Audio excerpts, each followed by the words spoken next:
Հայաստանի նախընտրական քարոզարշավը մոտենում է իր ավարտին, եւ մենք տեսնում ենք, որ գործող ռեժիմի ներկայացուցիչները շարունակում են իրենց լկտի պահել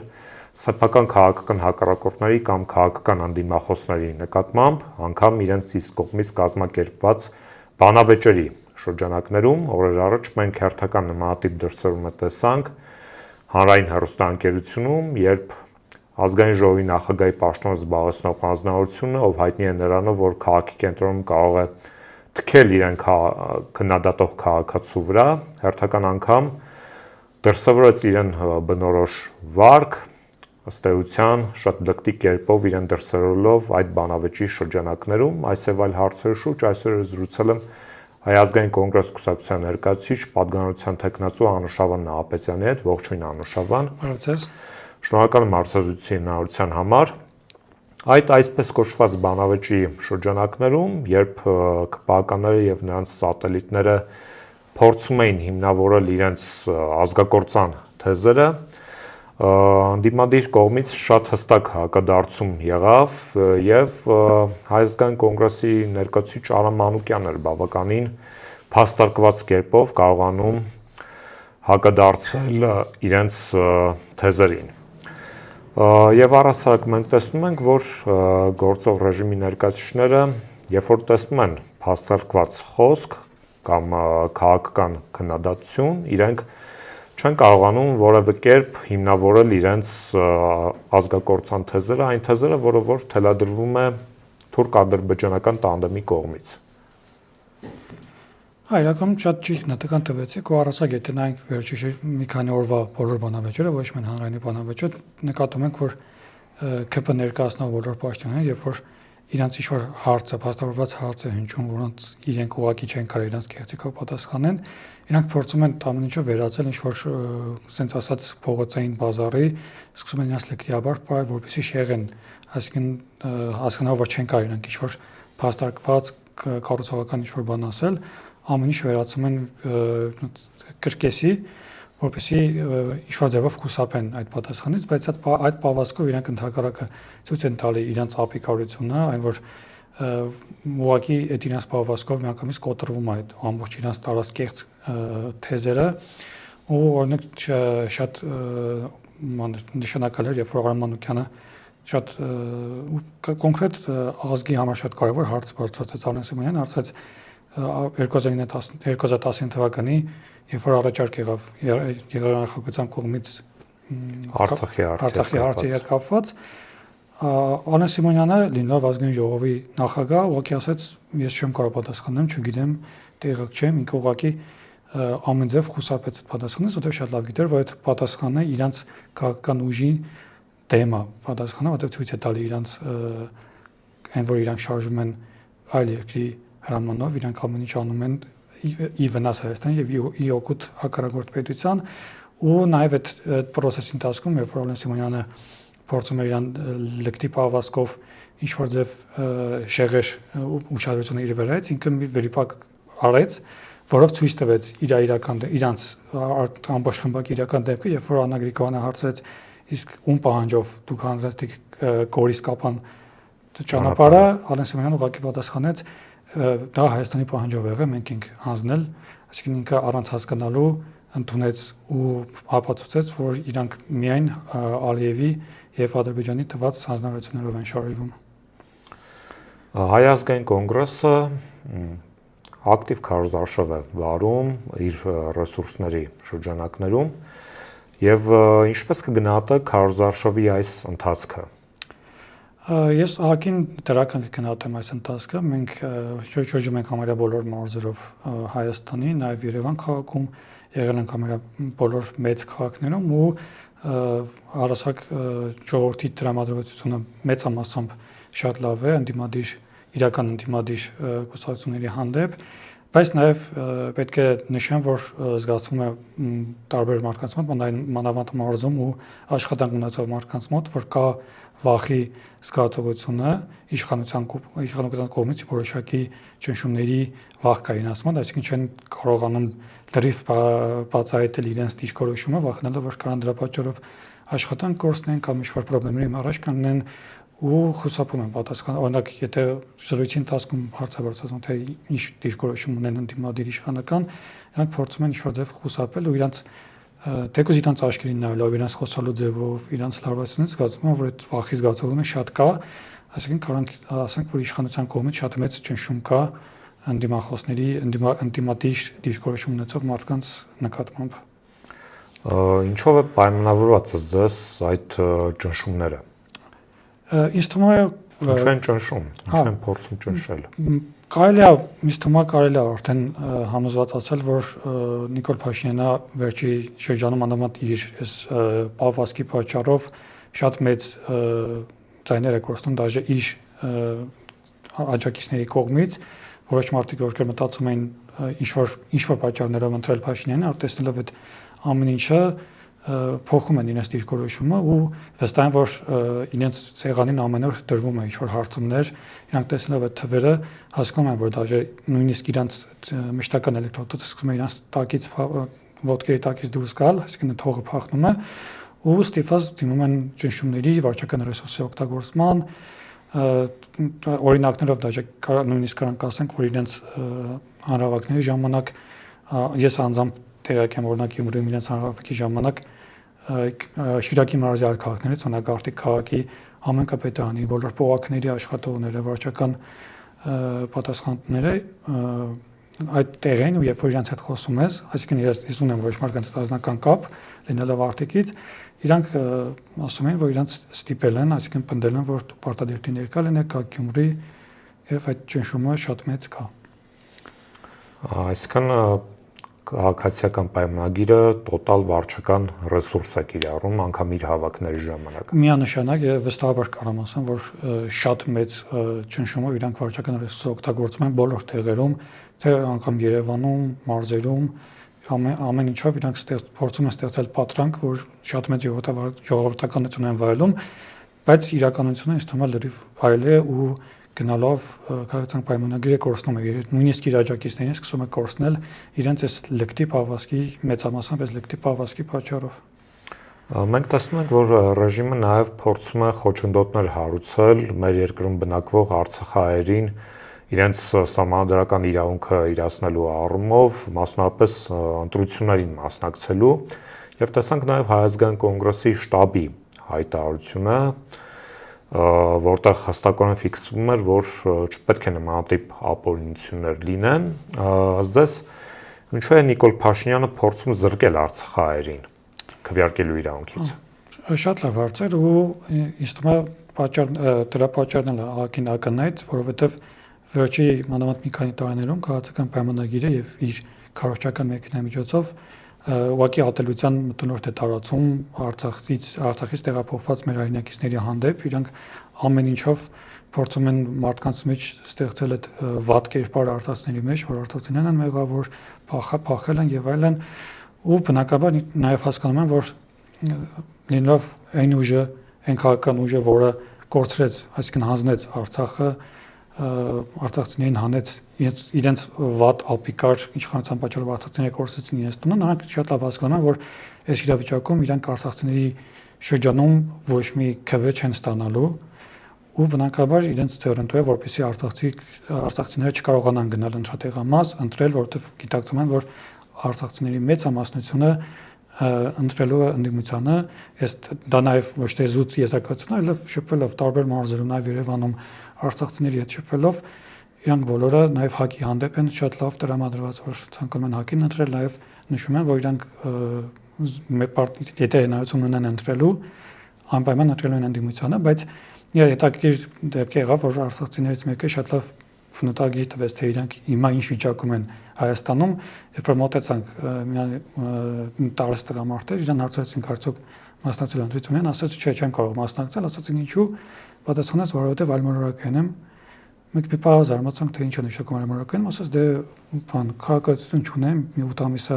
դիմում եմ տվել, որ ազնագիր ստանամ, բայց չեմ կարող ազնագիր ստանամ, այս պայդրությամբ ոչ մի պետության քաղաքացի չեմ, ոչ մի տեղ գնացել չունեմ, ստացվում այլմոլորակային եմ, այսինքն այդ կարգի վատ վերաբերմունք կա մեր հայրենակիցների հանդեպ։ Հայ ազգային կոնգրեսը շարունակաբար խոսել է այս ռեժիմի ապօրինությունների մասին, հատկապես վերջին շրջանում։ Մենք նաև տեսնում ենք այս համատարած ձերբակալությունները այլընտրանադիր ուժերի համակիրների կամ անդամների նկատմամբ եւ բնականաբար շատ է խոսվում այն մասին, որ ռեժիմը պատրաստվում է ընտրություններ կեղծել եւ ընտրությունները արդեն իսկ կեղծվում են, որովհետեւ մենք տեսնում ենք վարչական ռեսուրսի տոտալ կիրառում, աննախադեպ բռնաճնշումներ հիմնական քաղաքական հակառակորդների նկատմամբ, որն է լինելու կոնգրեսի դիրքորոշումը զես, եթե հունիսի 7-ին քաղաքացուկվեն գողացվի։ Շատ լավ հարցեր, նախ համաձայն եմ գնահատականի հետ ու կարամ ասեմ, որ մենք վստահաբար կարանք ասենք, որ իշխանությունը ամեն գնով ոչ մի կարմիր գիծ չկա իրանց համար, իրանք եթե զգան, որ իշխանությունը կորստանա, պատրաստ են ցանկացած բանի, անգամ ամենավտանգավոր, ամենավատ բանին իրանք պատրաստ են, որպեսզի չկորստանան աթոռը, որտեղ իրանք հասկանում են, որ այդ աթոռն է սպայն իրանց պահում ազատության մեջ, իրանց ապահովությունը մենակ այդ աթոռն է ու իրանք ամենձև պահել ունեն այդ ամեն ինչը, գեղեցիկները մինչև հիմա տեսնում ենք, նաև իրանք հասկանալ, որ չեն կարող մենակ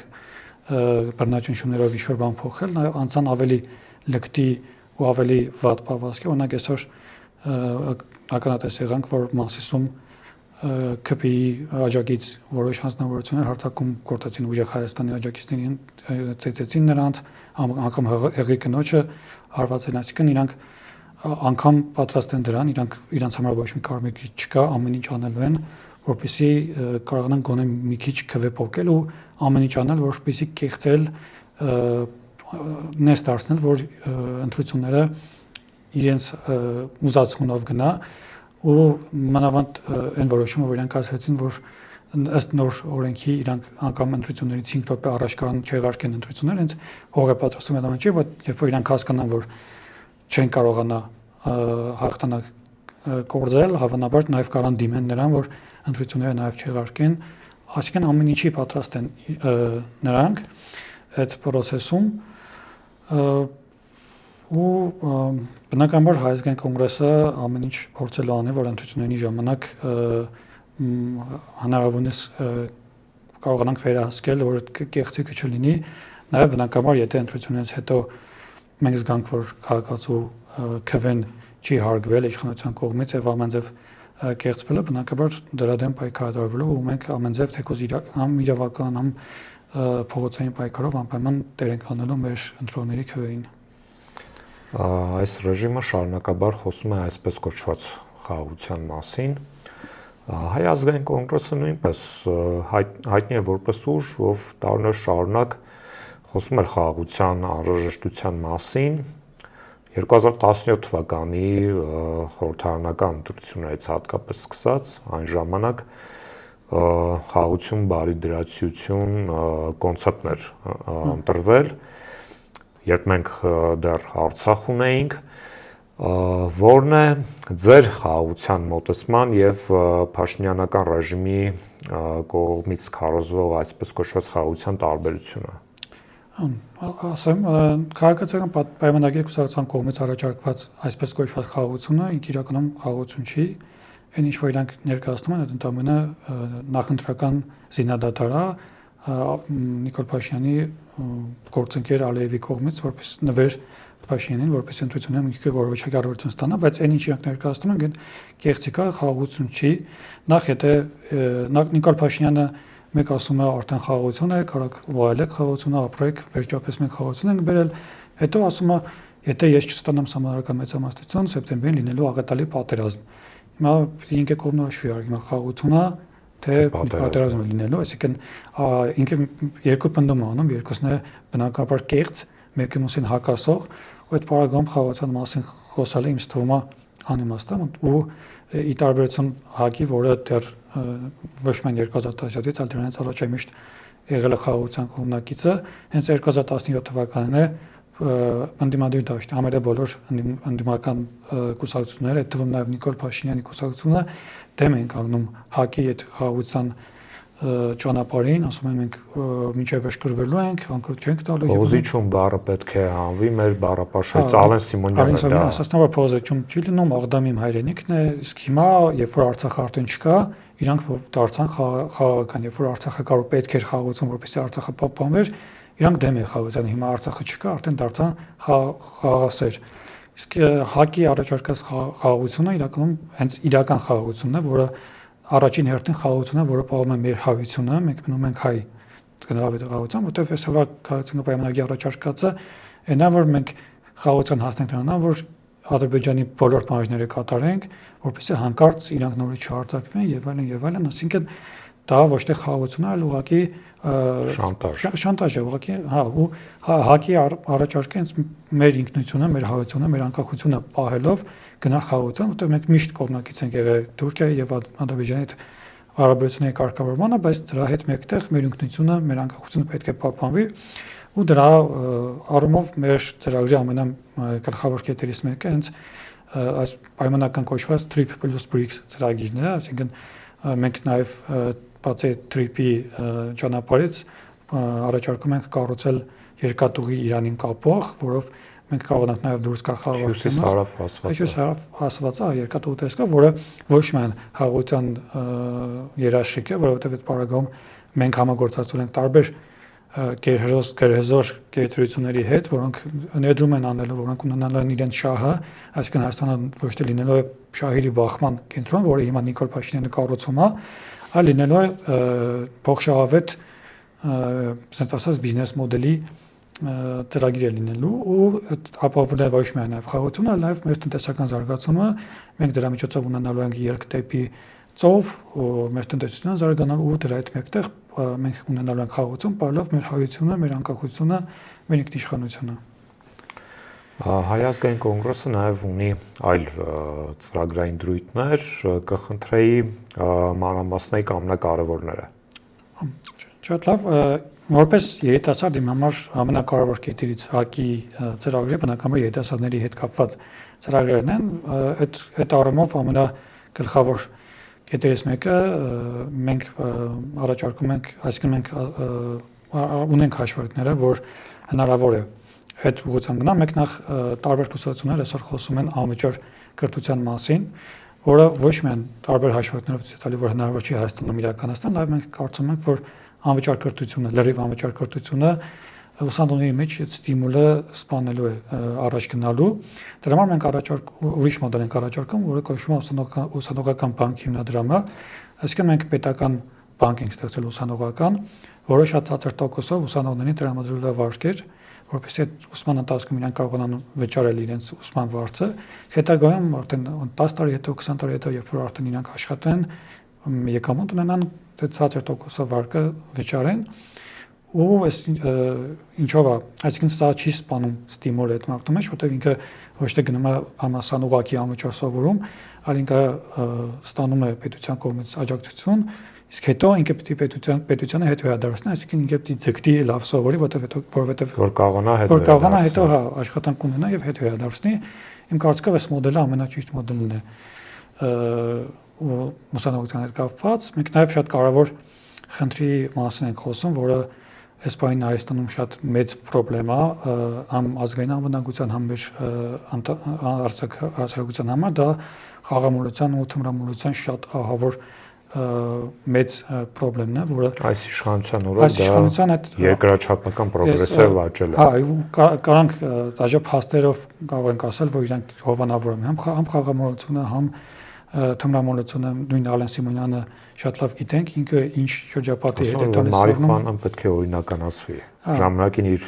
թեզերից մեկն էր։ Ու բացի այդ նաև Վիվարոյի տերերի հետ իր ճանապարհորդությունները, որից հետո խաղատների մասին ավելի թեթևացած օրենքները մտցվում, այսինքն այս իշխանությունը ամենձև փչացնում է մեր սերունդը, փչացնում է մեր հասարակությանը, հիմնական զուտ իրենց շահի համար։ Հայկը շատ լուրջ կազմակերպված ծրագիր է առաջարկում, թե ինչպես ենք պայքարելու խաղամոլության, թմրամոլության դեմ, ու մենք վստահեցնում ենք, որ ծրագիրը իրագործելով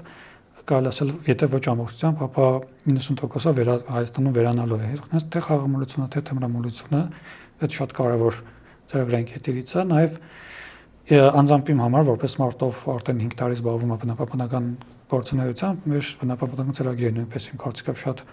կարևոր է ու այն քիչ կուսակցություններից է, որը բարձրաձայնում է ու գիտակցում է թե ինչ մեծ աղետի առաջ ենք մենք այսօր կանգնած բնապահպանական ու դրա առումով նույնպես շատ կառուցողական ծրագիր ունենք, թե ինչպես, այսինքն տարբերությունը ՀԱԿ-ի ծրագրի այլ կուսակցություն որոշ այլ կուսակցությունների ծրագրերի նրանով է, որ մենք ոչ թե ինչ-որ ճառեր ենք ասում, ոչ թե ասում ենք այս սենց ենք անելու, նենց ենք անելու, մենք կոնկրետ առաջարկում ենք ռազմավարություն, թե եթե ասում ենք այս ինչ բանը պետք է անենք, ասում ենք նաև այն ճանապարհը, թե ոնց պետք է հասնենք այդ ճանապարհին ու մեր ծրագրի բոլոր կետերում այդ ռազմավարությունը ճանապարհը կա, որը ոչ միայն նախընտրական ծրագիր, այլ ինքը լրիվ պետական ծրագիր, այսինքն ցանկացած իշխանություն կարող է վերցնել այդ ծրագիրը ու սկսել իրականացնել ու կտեսնենք թե Հայաստանը դրա արդյունքում ինչ մեծ հաջողությունների կարող է հասնել։ Որոնք են ըստ հիմնական բնապահպանական հարցերը։ Բնապահպանական հիմնական խնդիրներից մեկը է սպայդրությամբ իմ կարծիքով հանքերի հանգարցունաբերության խնդիրն է։ Մենք դե հենա նոր պայմանագիր կնքեցին Ամերիկայի հետ։ Հա, այդ 40 ռիսկերը կավելանա, այսինքն։ Իհարկե, ու այդ շատ մեծ խնդրեմ է։ Մենք ՀԱԿ-ը մենք ասում ենք, որ մենք պետք է սահմանափակենք նոր հանքերի բացումը, ինչքան է ինքը շահավետ, այսինքն ֆինանսները բերում պետությանը, բայց դրա հետևանքով առաջացած խնդիրները համ բնապահպանական, համ առողջապահական շատ ավելի լուրջ ծախսեր են, համ մարդկային ռեսուրսի, այսինքն մարդկանց առողջության վրա է վնաս, համ նաև շատ մեծ ֆինանսական բեռ է, որպեսզի այդ հետևանքները մաքրել, դրա համար մենք սահմանափակելու ենք բնապահպանական նոր հանքերի բացումը, սահմանափակվել ենք նրանով ինչ ունենք, նաև պետք է խստացվի քաղաքաշինական նորմերը, որոնք այս պայմանությամբ ինքներն են ստեղծում մանավանդ Երևանում ինչ ահավոր վիճակում է, ամեն քայլափոխին նոր շենք է կառուցվում, նոր շինթվություն է տրվում, բայց ոչ մեկ շինհրապարակում չի պահպանվում բնապահպանական նորմերը, նաև ոչ միայն չի պահպանվում, այլ նաև չկա ինչ-որ բան ֆորմալ ձևով ձևակերպված չկան այդ նորմերը, այսինքն ով ինչ ուզում անում է, դրա հանդեպ նույնպես շատ մենք խստացնելու ենք քաղաքաշինական նորմերը ու շատ կարևոր է, որ ոչ միայն բնապահպանական ծրագիրը, նաև էներգետիկայի հետ կապված է, մեր ջրային ռեսուրսների խնդիրն է, որը այս պայմանությամբ ջրային ռեսուրսը աշխարհում ամենապահանջված ու ամենամեծ խնդրեմ ստեղծող ռեսուրսն է, որի պակասի հետևանքով մենք հետագայում տեսնելու ենք բազմաթիվ պատերազմներ ու այս պայմանությամբ Հայաստանի ջրային ռեսուրսները ընդհանրապես չեն կառավարվում, մեծամասնությունը գնում է մեր հարևան պետություններին որպես նվեր ու այս իշխանությունը, ինչպես գիտենք, խոսք է տալի ջրամբարների բացում տարբեր ու այդքանից ընդամենը դեռ չեմ սխալ, եթե չեմ սխալ 1 կամ 2-ն է նոր դեռ ոչ ամբողջությամբ նույնիսկ կառուցված։ Մենք այդ առումով նույնպես ունենք հաշվարկված ծրագիր կառուցողական թեմաց պետք է ջրային ռեսուրսները կառավարենք, մենք ստեղծել ենք ջրային ռեսուրսների կառավարման նախարարություն ու մեր այս բոլոր ծրագրերը իրանք ոչ թե ուղղակի ծրագրեր են, այլ իրանք արդեն 2 տարվա ընթացքում գրված կոնկրետ գիտահետազոտական աշխատանք տարված ծրագրեր են, որոնց միջոցով այդ սաղ խնդիրները շատ հանգիստ կարելի է լուծել այդ ռազմավարության միջոցով։ Շնորհակալ եմ հետաքրքիր զրույցի համար։ Նույնպես շնորհակալություն։ Իմ հյուրն էր Հայաստան կոնգրես կուսակցության ներկայացուցիչ պատգամավորության թեկնածու Անուշ Նահապետյանը, ձեզ հետ էր Դավիթ Ֆիդանյանը, բաժանորդագրվեք Antifake YouTube-յան ալիքին, շարունակեք աջակցել ալիքին, Patreon, Super Chat, Donation Alerts, քարտային դրամական փոխանցումներ, կրիպտոարժույթ եւ կհանդիպենք հետագայում։